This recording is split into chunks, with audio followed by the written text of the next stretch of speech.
जैसा बोओगे वैसा ही पाओगे। इसका ताजा उदाहरण लद्दाख के लेह शहर की घटना है।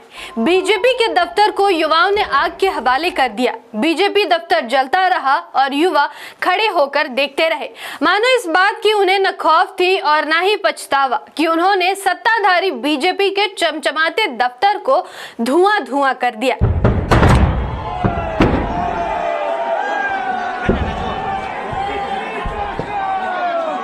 आरएसएस और कांग्रेस की ही विचारधारा से उपजी बीजेपी जमकर हिंदू मुस्लिम करती रही और ये घटना बीजेपी के द्वारा पिछले 11 सालों से की जा रही नफरत भरी राजनीति का ही परिणाम है, जो अब लोगों के बर्दाश्त से बाहर हो चुका है।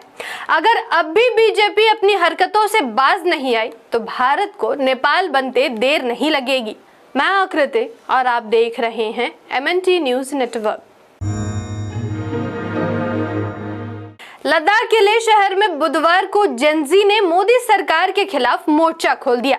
इस दौरान जेनजी, जिसमें विशेष रूप से छात्र शामिल थे, लेह शहर में स्थित बीजेपी ऑफिस को आग के हवाले कर दिया। बीजेपी ने भी वही किया जो वो हमेशा से करवाती है, पुलिस को आगे कर दिया और सरकार के इशारे में पुलिस ने भी प्रदर्शनकारियों पर जमकर लाठियां चलाई। लेकिन युवाओं में इतना आक्रोश था कि वे भागे नहीं और पुलिस से ही भिड़ गए और प्रदर्शनकारियों ने सीआरपीएफ की गाड़ी को भी आग लगा दी। किस तरह इस घटना के पीछे बीजेपी शासित केंद्र सरकार की घटिया मानसिकता छिपी हुई है, यह आपको बताएंगे, लेकिन थोड़ा सब्र कीजिए क्योंकि इस पूरी घटना को समझने के लिए सामाजिक कार्यकर्ता सोनम वांगचुक को जानना बहुत जरूरी है। वैसे तो आप राजकुमार हिरानी की फिल्म 3 इडियट्स में आमिर खान के किरदार फुनसुक वांगडू से परिचित जरूर होंगे। आमिर खान का किरदार सोनम वांगचुक के जीवन से ही प्रेरित है, जिन्होंने भारत की कठोर शिक्षा व्यवस्था के आगे झुकने से इनकार कर दिया। सोनम वांगचुक इंजीनियर, इनोवेटर और शिक्षा सुधारक है और लद्दाख में इनके एक आवाज में जेनजी यानी 1997 से 2012 के बीच पैदा हुए लोगों की पीढ़ी लाखों की संख्या में अपनी मांगों को लेकर सड़क पर उतर गए। इनके जीवन में बड़ा बदलाव वर्ष 2019 में आता है, जब 5 अगस्त 2019 में केंद्र सरकार अनुच्छेद 370 को निरस्त करती है।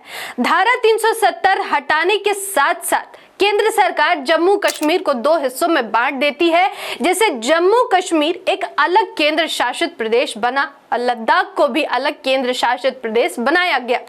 लेकिन समस्या ये थी कि लद्दाख को बिना किसी विधानसभा के केंद्र शासित प्रदेश बना दिया गया, जबकि जम्मू कश्मीर को अपना विधानसभा दिया गया और उसे अपनी सरकार भी मिल गई।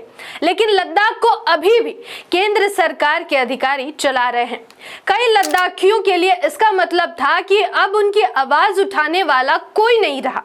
उसी समय से सोनम वांगचुक 6ठी अनुसूची के तहत सुरक्षा और लद्दाख को राज्य का दर्जा देने की मांग को लेकर पिछले कई महीनों से अपने समर्थकों के साथ आंदोलन कर रहे हैं और पिछले 3 सालों में लद्दाख में केंद्र सरकार के खिलाफ आक्रोश बढ़ा है। दरअसल वहां के लोग बार बार अपनी भूमि, संस्कृति और संसाधनों की रक्षा के लिए राज्य का दर्जा और संवैधानिक सुरक्षा उपायों की मांग कर रहे हैं।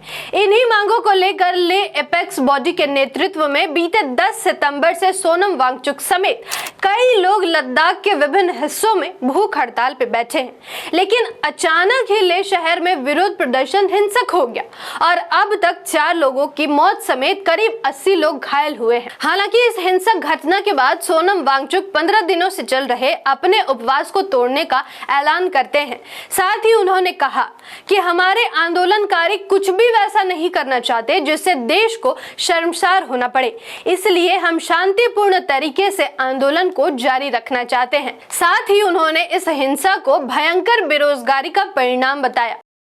था एक तरह का जेनजी रेवोल्यूशन जो कि उनको सड़कों पे लाया। 5 सालों से वो बेरोजगार हैं, एक के बाद एक बहाने करके उन्हें नौकरियों से बाहर रखा जा रहा है और फिर लद्दाख को संरक्षण नहीं दे रहे हैं। मैं हमेशा बोलता आया हूं कि ये नुस्खा है समाज में अनरेस्ट का, सोशल अनरेस्ट। लगभग 3 लाख की आबादी वाला लद्दाख अमन और शांति के लिए जाना जाता है। लद्दाख में 77% आबादी बौद्धों की है, जबकि 2011 की जनगणना के मुताबिक यहाँ मुसलमानों की आबादी 14% है। लद्दाख की सबसे बड़ी खासियत यह है कि यहाँ विभिन्न धर्मों के लोग सद्भाव और सामंजस्य के साथ रहते हैं। बौद्ध त्योहार और इस्लामी परंपराएं साथ साथ मनाई जाती हैं, लेकिन सरकार के एक फैसले से आज वहाँ के लोग हिंसक हो गए। आपको ये भी बता दें कि केंद्र ने लद्दाख के लोगों की मांग पर बातचीत करने के लिए 6 अक्टूबर को लद्दाख के प्रतिनिधियों के साथ बैठक बुलाई है। अब देखना ये होगा कि क्या इस बैठक से लद्दाख में शांति बहाल होती है या स्थिति और भी बिगड़ती है। धन्यवाद। जय संविधान, जय भारत, जय भीम, जय मूल्यवासी। MNT न्यूज नेटवर्क को सब्सक्राइब करें, लाइक और फॉलो करना ना भूलें। साथ ही बेल आइकॉन दबाकर जन जागृति की मुहिम में जुड़े रहें।